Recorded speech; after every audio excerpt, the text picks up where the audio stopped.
Nebraska plays Minnesota tomorrow in basketball. They'll be a favorite tomorrow in the game. Huskers trying to get above 500 on the season and 8-10 in conference play. But there was some news per your colleague, Robin Washit, Husker Online yesterday, that there's going to be a very big visitor this weekend for the game. How about a 2024 center, John Bull?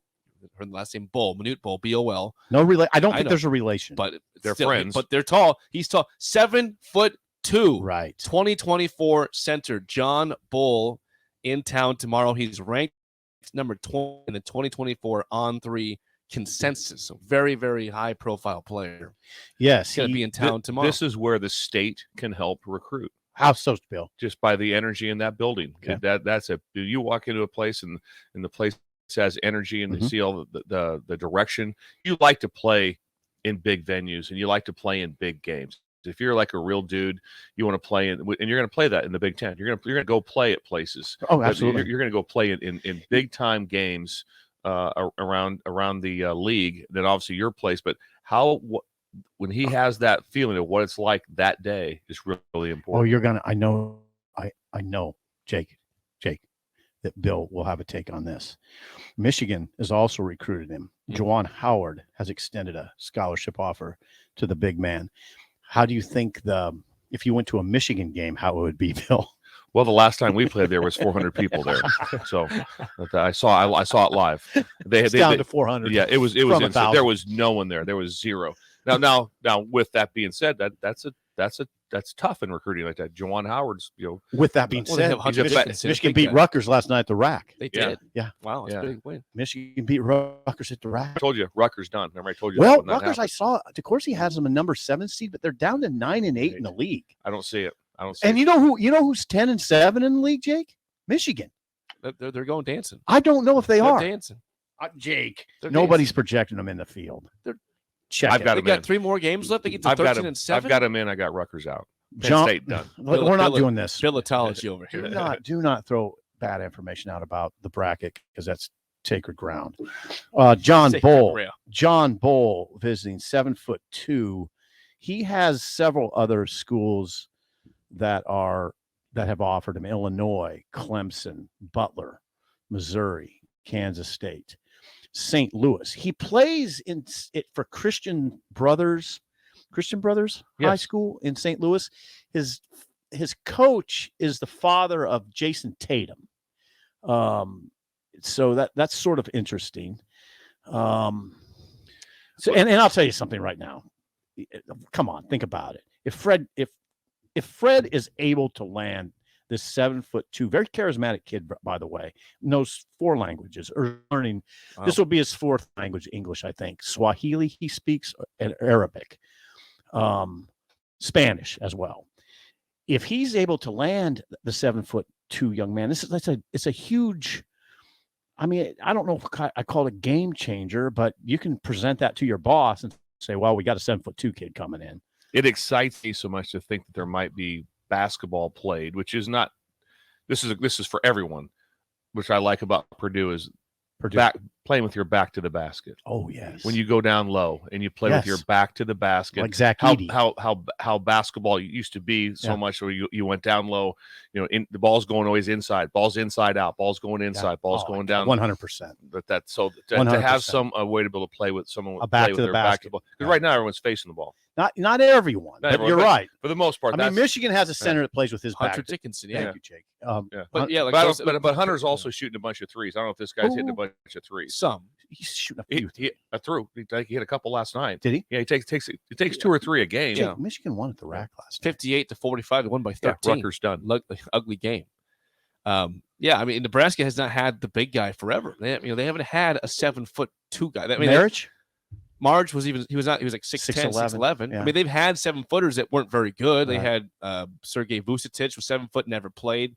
I think Koyanet's a 7 foot. He's, not to be a factor it's in the same. future. Who was the last really good big man? Is it Marriage? Probably Alex March, yeah. And that's going back. I mean, Jorge Brian Diaz was okay, but he was not a great big. He was 6'10". No, he was not. 6'11". I didn't even classify him as a big because he didn't really play like a big. Yeah.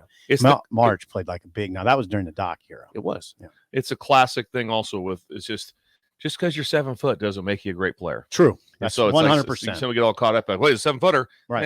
Yeah. 100%. You got to be able to have both. Yeah, and this guy's only played the game for 4 years, 3 or 4 years, but he shows proficiency. If he is, you know what the deal is? Soccer. Bill will understand this. He's a soccer player, so his footwork is excellent. He's not a slow moving big man. He slides really well. He's a defensive nightmare for some people. If he is at worst a rim protector, unbelievable get. At worst, if he gets 6 a game and plays defense like that, yeah, that is valuable. Yeah, so that's a big one for Fred this weekend, and you'll notice the kid. He's 7'2". The crowd should be there. There should be Husker jerseys with his name on the back. It should be it should be crazy. This is where the fans matter. Huskers 2:30 tip-off against Minnesota tomorrow at PBA. I don't see a line yet, but I'm seeing ESPN gives Nebraska an 86.4%. We need that one. Stipple's going to put down where we're betting at. We need the line. We don't. I will go ahead. I can do this. Yeah. I did see the first game. I know the situations pretty well. Nebraska, whatever that line is, as long as it's within reason, will cover. Nebraska will sprint away with this win. 12 plus. What's your guess on what the spread will be? My guess it's in the 8.5 range. I was just say 8.5. Yeah, same thing. I think 8.5 Nebraska. Yeah. 7 will be. Bill's guessing 7. Cover. Yeah, Nebraska. Cover 8.5. Yeah, Nebraska. Now is it bet big? Bet it all. This is a big one. You're betting the farm here again? Yeah, so bet it all. Tell the because last time I'll tell you what right now. If someone would have followed your advice and bet $100,000, their day got better. Mm-hmm. Their day got way better. So think about that. I've guys. said it before, and I'll say it again. I'm trying to stimulate the economy. It's a little unconventional. Not a gambling show. Not a gambling show. Although you did go with Biden a few days ago to make it also a political show. You did. So we've got a lot going on. To my right. I'm not. I had a client of mine email me the other day saying that I won enough money on SIP's advice for the Rutgers game. I was able to retire. Just kidding, but they did make money on your prediction. Yeah, not a gambling show. So listen, Minnesota's in a grueling stretch. Nebraska's had some time off. Nebraska is intent right now. They will remain on their roll. Fred will guide them through this week, kind of 5-day, 6-day stretch of being off. They'll be fine. In fact, they'll be rejuvenated and they will sprint away with the win. This is a classic example of starting fast. Oh, you want to start fast for Nebraska? Really? You want to start fast, get a jump on them. Don't have them get any sort of a feel that like, hey, maybe, you know what? This might We're be our banging day. around, and maybe it's weird because how many times does weird things happen? Right. Just remember, Nebraska was it last year, right? Went to Wisconsin, and Wisconsin's playing. If they win, they're going to win the conference championship. And Nebraska beat them and beat them at their place. So weird stuff happens in this sport. Yeah, he still won the game. Yeah, 100%.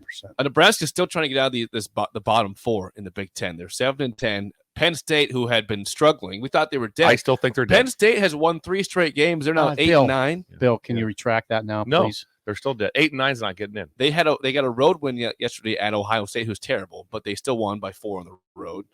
Wisconsin's 8-9, Rutgers 9-8, Iowa 9-8. Nebraska, it's going to be tough to get out of the bottom 4. Yeah.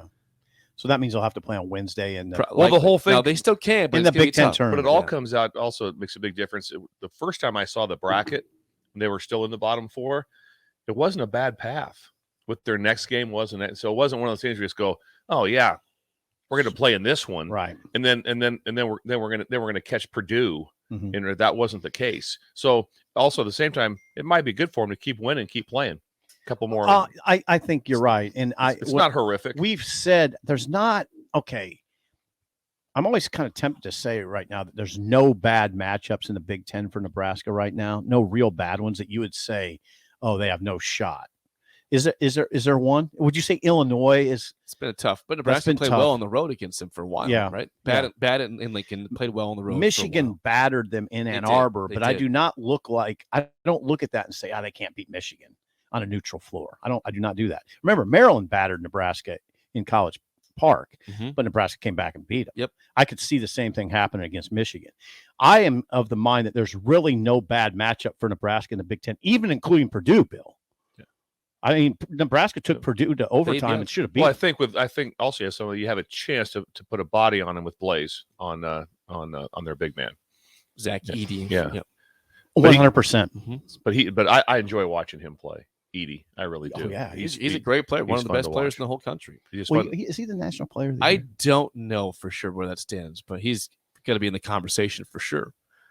But so John Bull visiting tomorrow, 7'2" center, 2024. This is on the Huskers. This is on the whole Husker Nation to get this guy. I think he's originally from the Sudan, but he's playing high school ball in St. Louis right now. Okay, well, a big visitor for Nebraska. Also, tomorrow. one last thing is that we don't have any concern. The game's inside, so weather is not a concern. No weather issues. Weather's not a concern for the actual game itself. Because Jake brought that up earlier. It's important. Games outside. If you're playing volleyball outside, that's could a big be a problem. concern. This game's inside, so everyone should be good. Check the ball pressure. Derek Bombeck, the director of sport for Visit Lincoln next, and song of the day. An early break.